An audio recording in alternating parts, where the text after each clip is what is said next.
Alright guys, welcome back to another episode of 4K Garage.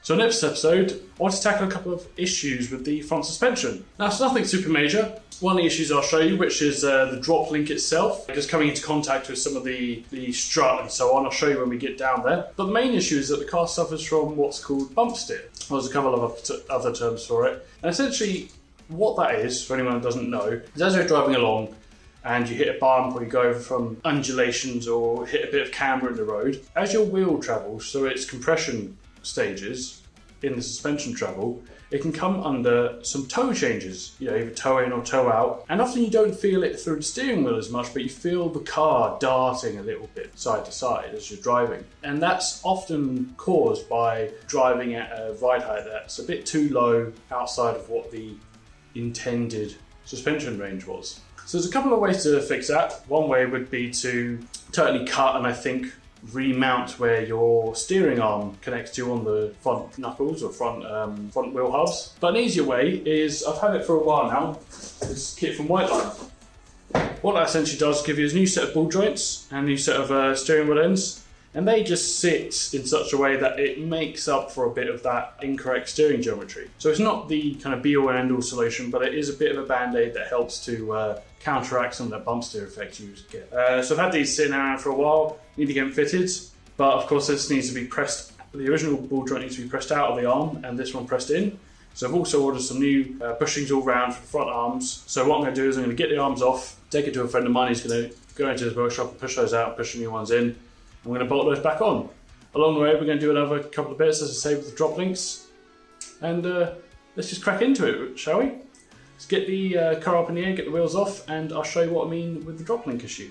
And so what the anti-bump steer kit from White Line essentially does is it replaces the end of the tie rod there from the steering arm into the knuckle, and it also replaces the bottom ball joint around here, and just I believe it makes them a little bit longer so that the like I say, the bump steer doesn't affect the steering as much. But what I'm also going to be doing is replacing the other two bushings for the control arm. One's there and one is here. So we're going to get the both control arms out all together. But first, let me talk about these drop link issues. Right, so we've got the car up in the air, and as you can see here, it's very simple to see what the issue is with the drop link. So where I run a bit extra camber, the end of the drop link, or end link, whatever you want to call it, from the strut going down to the anti-roll bar, is coming into contact with not only the outside of the chassis leg there, but also slightly in contact with the bottom of the strut itself. It's less of an issue on this side, it's much more of a problem on the other side. Let me show you that. There, you can see there how it's coming into contact quite badly with the bottom of the threaded section of the strut there. And that might just be because my anti-roll bar is obviously slightly over to one side. But again, on this side, it's coming into contact with the chassis leg there, and it's rubbed away all of that underseal. So that's not a big issue. Of course, it's not caused any major damage. It's just a bit of underseal, just re-underseal that. And the cause of this is running camber, essentially. I'm not running crazy camber. I've got, a camber bolt up here, so I've got a camber bolt down there, and I've got the strut maxed out camber-wise. But it's just unfortunately one of those things. A few cars do this where they run the drop link from the anti-roll bar to the strut. Other cars run it from the anti-roll bar down to the control arm. So that's essentially what the fix is. So in the US, this little mod is called the RSX mod, or something like that. Basically named after the Acura RSX, which I think over in the UK and Japan is a Honda Integra DC5. But essentially, the fix is to get a set of the super short Honda, in this case they're made by White Line, but they're just for a Honda S2000 end links, or drop links, and basically to replace that with this, and drill a hole in the control arm, and essentially do that instead. Keeps them super short, keeps them out of the way of everything. Works exactly the same. And so that's what we're going to do. So let's get this drop link out of the way. We'll drill a hole in that, and we'll leave everything loose and then adjust it and tighten it when the car's back at ride height, as that's always the best way to set up your the preload on your anti-roll bar. There we go, and a little bit of drilling later, that's the finished product. Nice and smart. And bolted in safely down there. Of course, I need to tighten up that nut, but all in all, I'm pretty pleased with that. Now I just need to get the arms off. I tidied them up a little and get them off to get all the bushings replaced. And I will also be re-undersealing that inner arch there, just to sort that out. That shouldn't be a problem anymore. Right, so we've got the steering arm out there. Just hammered the socket onto the end of the nut to break the pin, then twisted the nut off and then hammered out the ball joint there. Next, need to get the lower ball joint out there. Already got the nut off, as you can see, already got the pin out, just in case of hammering that out. So I'm going to do that now. Right, so next one is this rear bushing bolt here. Now it's not the easiest thing to get to if you keep the under tray on. I haven't bothered removing it for now because I'm just being a bit lazy.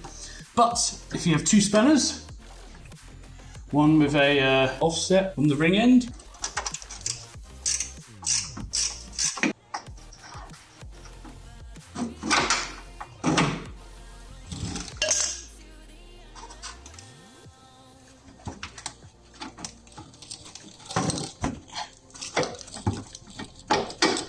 right, and last but not least are these two 19mm ones.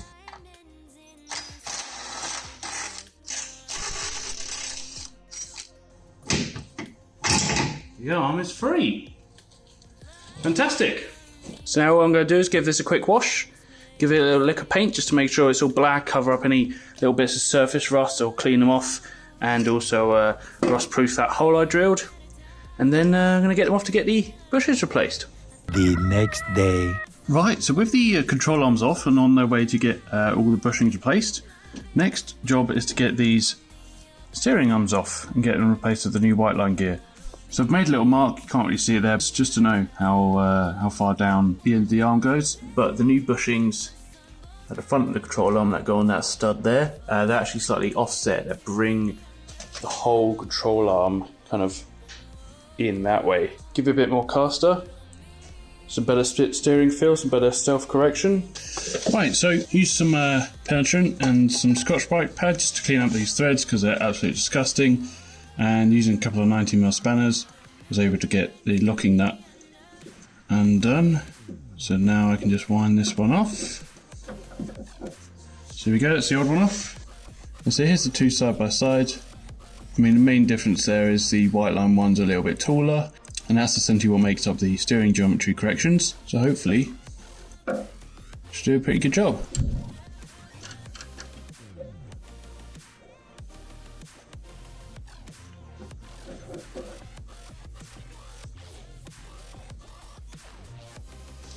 Now just using the two 19mm spanners, just get these snugged up together. There we go. I will leave that to be torqued down when I do the rest. But for now, that's one steering arm done. Just going to do the other, put the arms back on, and we're done. Alright then, so we got our control arms back. They're looking very nice. So we've got brand new white line ball joint. Some new offset caster adjustment bushings on the front just to give the car a little bit more caster on the front steering. And then just a brand new bushing on the rear bushing as well. Give them a little lick of paint so they look a little bit nice. And we'll chuck them on the car. See what that kind of does to the bump steer as well as the caster. Let's jump onto that, shall we? Right, so now I just need to torque everything down, the new arms in there. And it's always advised when doing any kind of any kind of suspension bushings that you torque them down when the suspension's under its compression. Because once they're torqued down, you only have a very limited amount of movement as you're driving around. So, of course, I don't have the luxury of a ramp lift to get everything under compression, so I've just got a jack under the suspension arm, and I'm just going to torque it down while it's up like that. Two easiest ones are definitely this front arm, which is 110 Newton meters.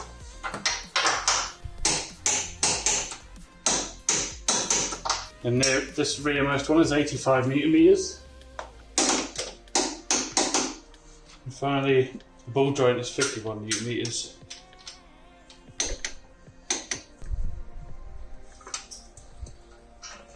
Then we got to install these new collet pins. Simple. Right, so here we are. So we got the front lower control arms all remounted. Let's have a look at them. So if we come down here, We can see the control arms themselves nice and painted, looking a bit more smart. And then we got the front bushing, that gives that caster adjustment, and that's looking good in there. Got the lower ball joint around here, and that, like I say, should, along with the steering arm, you can see there in the background, that should correct any bump steer in the steering geometry. Got the new rear bushing back there, and then we got the new drop link connected to the lower control arm. Makes it a lot easier than going all the way up there. No more rubbing issue on the inside of the chassis leg there. And that's just bolted down there. That should be pretty good. It's pretty thick material, the control arm.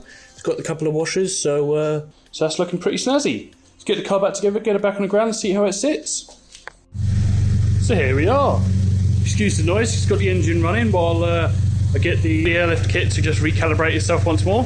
So here it is with all the wheels back on, arches back on and so on. You can see there that it didn't really change a huge amount in terms of moving the position of the wheel. But of course now we have more caster, so better self-steer. And also, hopefully, less bump steer in general. About to drive the car home, and I'll find out what it's like. That's all for now, guys. Hope you enjoyed this episode with the doing a few bits on the front suspension. I think next week, got to do some little maintenance bits. Got to change the oil, change the gearbox oil, change the diff oil. But as I always say, I hope you enjoyed this episode. If you do all that good YouTube stuff, give it a thumbs up, comment, or subscribe. Until the next episode, hope you guys have a good one. See you soon. Cheers. Bye for now. Into the